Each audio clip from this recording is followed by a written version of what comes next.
So welcome back to the second video in our 4-video series. This one focuses on the introduction to rotational movements to create space in a 9v9. So as we went through the process of developing an idea and how we wanted to play, particularly from playing out from the back, we wanted to focus on rotational movements, particularly in the midfield three, and we'll go to explain in the next videos as to why that would be. A few of the considerations that we had was to explain the concepts of creating space for yourself and for others, how important they were, what types of movements they were, and as I alluded to in the previous video, looking at timing, type, trigger and tempo of those movements. We looked at introducing and further developing the understanding of those movements, those rotational movements, firstly focusing on the midfield three, and then progressing to introducing multi-positional rotations, focusing on the midfield three, basically because, as I said, 11v11, we wanted to go with a 4-3-3, and at 9v9 we went with a 2-3-3. So we thought that if we could get the midfield three understanding of their roles and responsibilities, it would make the transition into 4-3-3 that little bit easier for the whole team. And the progression into the multi-position rotation, so that could, for example, be a winger coming inside and the fullback overlapping. It could be a striker dropping in and a number 10 or number 8 getting beyond. With that whole process, we wanted to give the players a chance to play in those different positions as much as possible, experiencing and feeling and seeing the game from a different perspective. One of the semi-approach practices that we done was a very simple 3-colour passing exercise. And as you can see, we have a green, yellow and blue team, and each team has a ball. So to start off with, each team just plays to their own colour. So green played up green, yellow to yellow, blue to blue. So looking at type of passing, looking at timing of passing, because there's a little bit more going on rather than being static, they're having to be aware, checking their shoulder, open up on the back foot. Sometimes the back foot might not be the right option, so we'd be encouraging them to take touches off their front foot, maybe rolling the ball with their body and then going off in a different direction. So experiment with those different types of movements as well as those different types of touches. So as the video plays, you can see it's just very, very simple, colour plays to colour. A progression to that then, for example, would be yellow playing to green, green playing to blue, blue playing to yellow. So again, it creates a little bit more contextual interference in that there's the body still moving in different directions. There's 3 footballs involved in there, but now you've got to know who you're receiving off and then who you're playing to. An additional progression to that could then be a reverse in the sequence. You could then change the players. You might, if depending on the numbers that you have in your session, you could out number one colour. So one colour, if you've got maybe 15 in the grid or 16 in the grid, you might have 5 in green, 5 in yellow, and then the other 6 if you've got 16 in a different colour. So just to give them something to think about, the more players you have, you could then essentially add more footballs and include more combinations. So every third pass might be a bounce pass, for example. So just a way of keeping them engaged, using the same area, relatively the same amount of equipment, just with a different number of players. One of the other exercises that we done that was semi-opposed was we took what we've just done previously and we moved it into a 20 by 20, depending on the numbers that we had, and divided that grid into 4. And the idea in this one, again, is very, very basic. So you can't receive the ball back in the same square that you've just played it from. So as you can see where 6 is in yellow, if 6 plays a pass to any of the other yellows in that grid, he cannot receive the ball back in the same one he passed, and he's got to move. So it looks a little bit like this. So working on the timing and the type of the pass again, looking for the movements off the ball, scanning to find space, and again experiment with different types of movement. And the players are constantly on the move, so once you pass it you have to move, and only one player per zone. So you can see if your teammate moves into the zone to the right, you can't go there. Where's the free square? Then I've got to move there. And what that also does is it increases communication.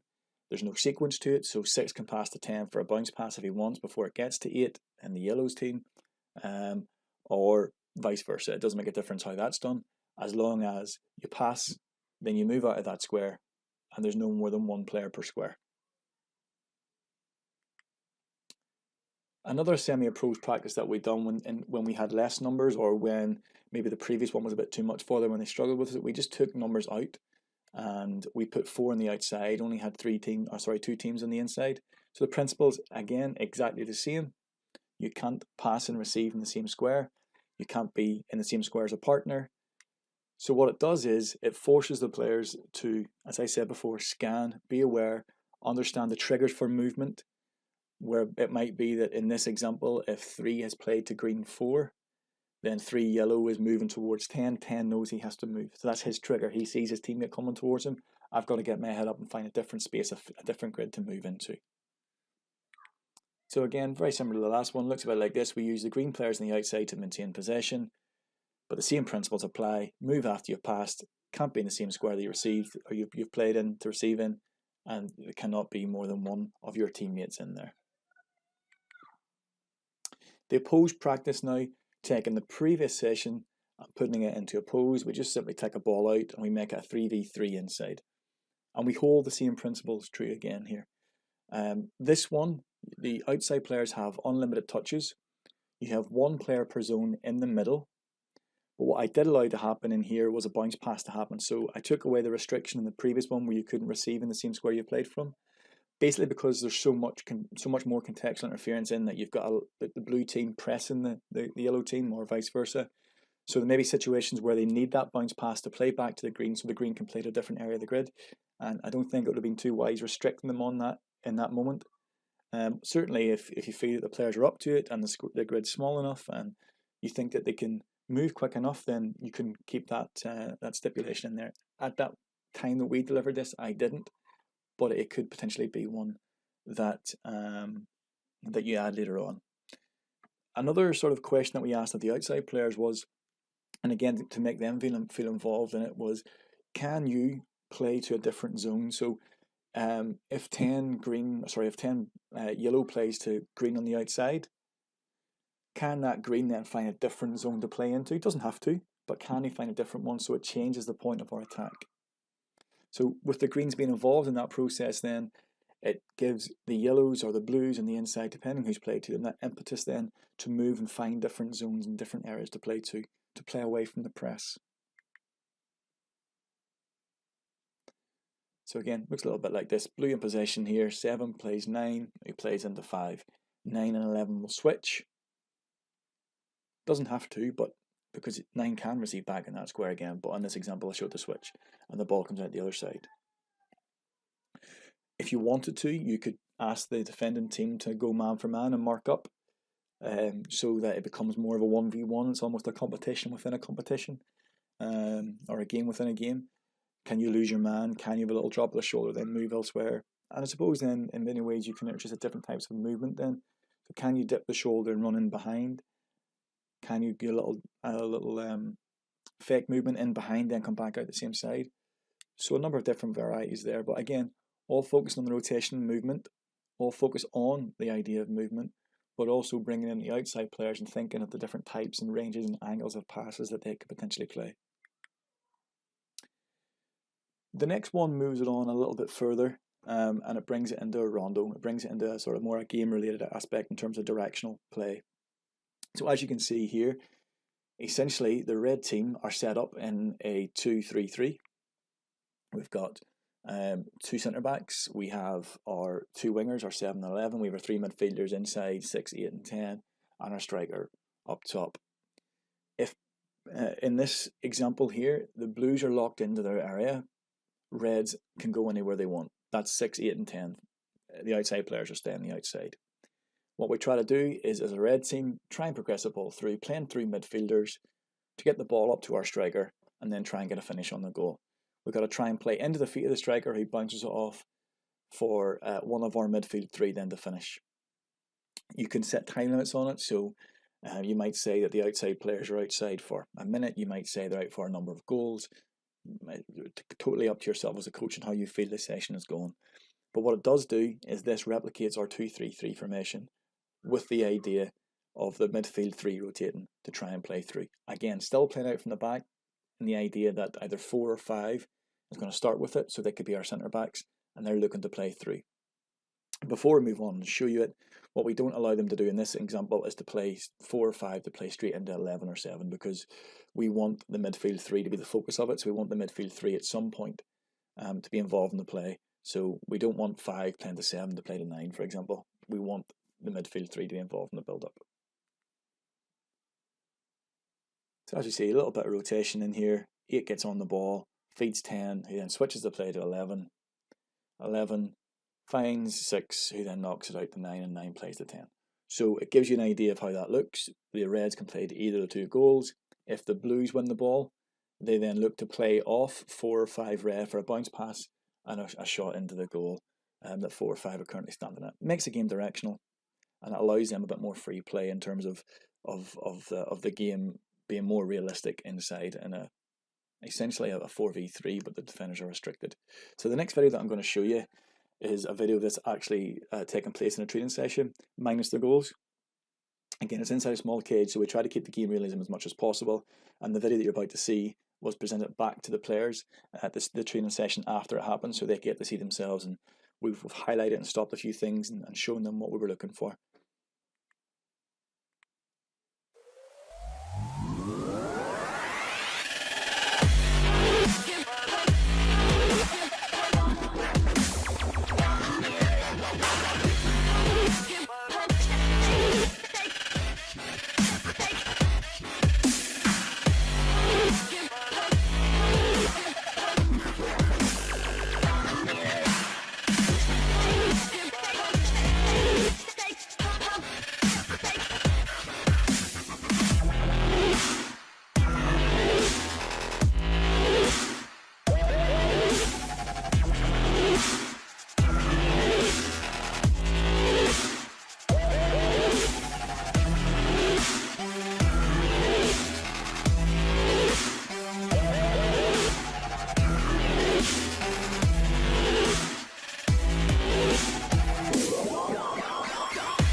So before I move on to this one you're seeing right now, I'll just explain what you've seen previously. You may have seen slightly different setup. There was a neutral player in there because the numbers that we had. I was actually surprised the amount of numbers that we got that session, and I added that neutral player in the middle because of that. So the diagram wasn't exactly specific or as close to the setup wasn't as close to the diagram that you'd seen previously. And a few of the players were moving in different, a few of the defenders were switching over squares. I allowed that to happen in that instance just to try and get a little bit more success and a bit more game realism. So moving on then, the opposed connecting the thirds practice that we'd done as well. We focused on this for a few weeks, not specifically this one drill for the number of weeks, but we did look at that topic and how we can play through the back, centre backs, and either wingers and then through midfield and connect the thirds in finally to the top third, the attacking third. So again, a very basic setup in that you've got your 2 supporting players, 11 and 7 on the outside. It is a 6v6. Players are restricted into their areas, and what we're looking for is that incisive passing through the thirds. So can we play from centre backs to midfielders up to our striker, and then can we play off that? Again, looking at pressing triggers and types, and looking at movements. What type of movement? Can we move in front of the defender? Can we behind the defender? Can we make a movement between defenders? Again, with the types of passes as well. So looks a little bit like this. Again, 11 and 7 play for whatever team have possession. In this instance, it's Reds. Reds try to play through the thirds until we eventually score. And again, we've got a bit of footage of this happening in training session. Again, as I said previously, the session was set up to have the diagram that you just seen, but I didn't have enough players that time, so I had to adapt that a little bit. So what you'll see in the pitch then obviously is the area is divided into 3. You've got 1 defender in yellow in each section, so it's a 2v1, 2v1, 2v1, so 3 2v1s, 9 players altogether. So give a little look at it, and you can have a little look and see what you think. So encouraging the split passes, open up on the body, playing it back first time. Again, open up, split pass, off the back foot, playing through, split pass, so looking for as many of them as possible. Defenders do get a little bit frustrated at times, as you can see the midfield player there gets a little bit frustrated, but it gets back at it, shows good attitude, and then we split again. So some of the principles that we talked about in part 1 are coming back into play here. So you can see that the 2 videos that we'd shown there in the training sessions, you can see how that practice has now came into fruition, I suppose, in many ways. It's not me just speaking about this is what we've done, this is how we've done. You can physically see that. It is worth noting again that because of the size of the area that we played in, you can see it there on the screen, was a small 5-a-side cage. We did lose a little bit of game realism, but we wanted to try and keep that as much as possible. And like I explained in part 1, it kind of was an advantage to us because it helped keep the tempo of the session because the ball bounced off the wall and was straight back into play. So in that regard, players are going through a higher tempo session more regularly, once a week, than it would be if you're out, say, twice a week and balls were flying all over the place and you had to stop a session to go get them. So again, quick run through. If you have any questions at all, happy to answer them through any of the social media platforms.